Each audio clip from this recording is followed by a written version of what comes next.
Hello students, आज हम कबीरदास द्वारा रचित जो कबीर के पद हैं इसके क्वेश्चन आंसर समझेंगे।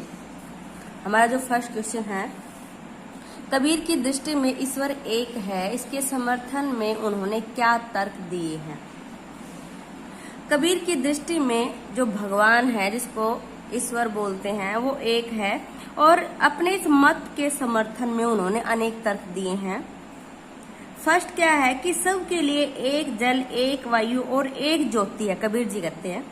सेकंड, संसार के सभी प्राणियों में एक ही ईश्वर व्याप्त है, एक ही ईश्वर उनके अंदर विद्यमान है। थर्ड, जिस प्रकार लकड़ी में आग समाई रहती है उसी प्रकार परमात्मा भी संसार में सर्वत्र मतलब सब जगह समाया हुआ है। सेकंड क्वेश्चन है, मानव शरीर का निर्माण किन पंच का मतलब होता पांच, किन पंच तत्वों से हुआ है। मानव शरीर का निर्माण वायु, अग्नि, जल, भू एवं आकाश, भू का मतलब पृथ्वी, भू एवं आकाश 5 तत्वों से हुआ है। नेक्स्ट क्वेश्चन, जैसे बाढ़ी काष्ट ही काटई, अग्नि ने काटई कोई, सब घटी अंतरी तू ही व्यापक धरई स्वरूपई सोई। इसके आधार पर बताइए कि कबीर की दृष्टि में ईश्वर का क्या स्वरूप है।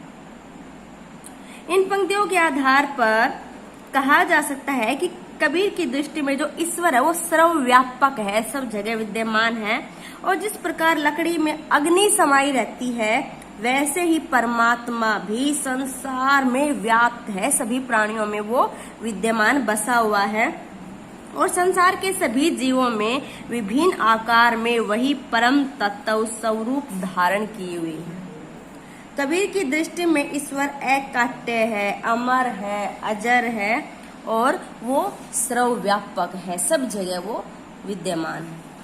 नेक्स्ट क्वेश्चन, कबीर ने अपने को दीवाना क्यों कहा है। कबीर की दृष्टि ने माया मुक्त संसार और निर्गुण ईश्वर को पहचान लिया है। कबीर निर्गुणवादी हैं, उन्होंने सभी प्राणियों में उसी निर्गुण तत्व के दर्शन किए हैं। वह ज्योति में ईश्वर सभी प्राणियों में जगमगा रहा है, ईश्वर सभी प्राणियों के अंदर है और ईश्वर के इन रहस्यों को जानकर ही वो निडर हो गए हैं कबीर जी। अब उनमें माया संबंधी किसी प्रकार का मोह नहीं रहा, इसलिए वो अब निडर है और अब वे दीवानों की भांति हर वस्तु, हर प्राणी में ईश्वर को खोजते हैं, उसी के दर्शन वो करते हैं और उसकी वो अनुभूति में लीन रहते हैं, उसको हमेशा याद करते रहते हैं, इसलिए कबीर को दीवाना कहा गया है। कबीर ने ऐसा क्यों कहा कि संसार बोर आ गया है। संत कवि कबीर ने ऐसा इसलिए कहा क्योंकि संसार के सभी लोग सच्ची बातें सुनते हैं तो उन्हें मारने के लिए दौड़ते हैं और जब वो झूठी बात कहते हैं तो उस पर यह संसार विश्वास कर लेता है। वे ईश्वर के एक स्वरूप को स्वीकार नहीं करते और उसके झूठे स्वरूप को पत्थरों और वृक्षों में ढूंढते फिरते रहते हैं, जबकि भगवान इनमें नहीं है। वे बाहरी दिखाव में ईश्वर के स्वरूप को देखना चाहते हैं परंतु अपने हृदय में उस सच्चे स्वरूप को नहीं देख सकते, क्योंकि ईश्वर तो हमारे अंदर ही है।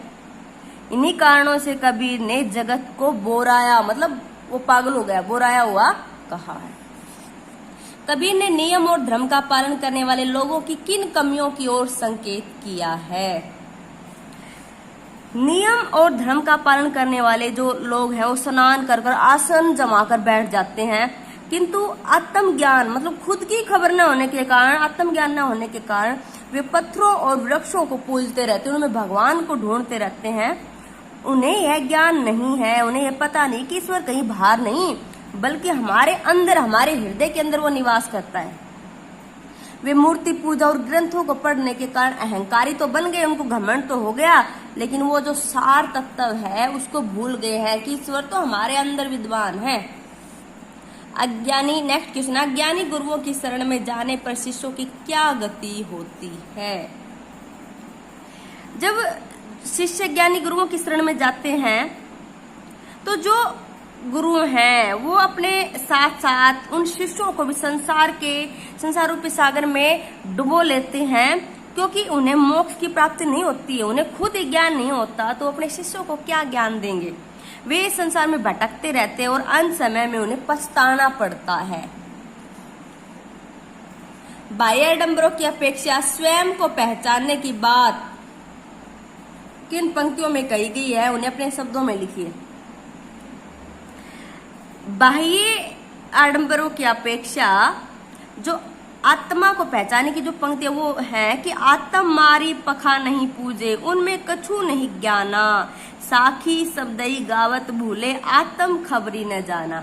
आपस में दो लरी लरी मुए, मर्म काहू न काहू जाना।